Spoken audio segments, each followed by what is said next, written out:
കഴുകി വൃത്തിയാക്കിയ മീൻ മാറ്റി വെക്കുക.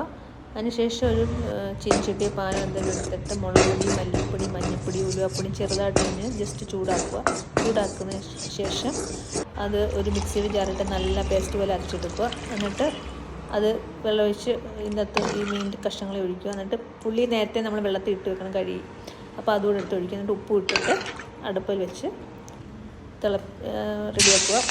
അതിനുശേഷം ഒരു പാനോ ചീഞ്ചട്ടി എടുത്തിട്ട് വെളുത്തുള്ളി, ഇഞ്ചി, കറിവേപ്പിലയും കൂടെ ജസ്റ്റ് ഒന്ന് വഴറ്റുക. ഒത്തിരി മൂക്കത് വഴറ്റുക. എന്നിട്ട് ഇത് ഒഴിക്കുക. എന്നിട്ട് ഒന്നും കൂടെ ചാറ് പറ്റിക്കുക. ചാറ് വേണ്ടതനുസരിച്ച് ഈ കടുവറുത്തിടുന്നത് അത് ഓരോരുത്തരുടെ സൗകര്യം പോലെ പിന്നെ ഇപ്പോൾ വേവാറായി കഴിയുന്നവർക്ക് ഇട്ടാലും മതി, അങ്ങനെ ആയാലും മതി, കുഴപ്പമില്ല.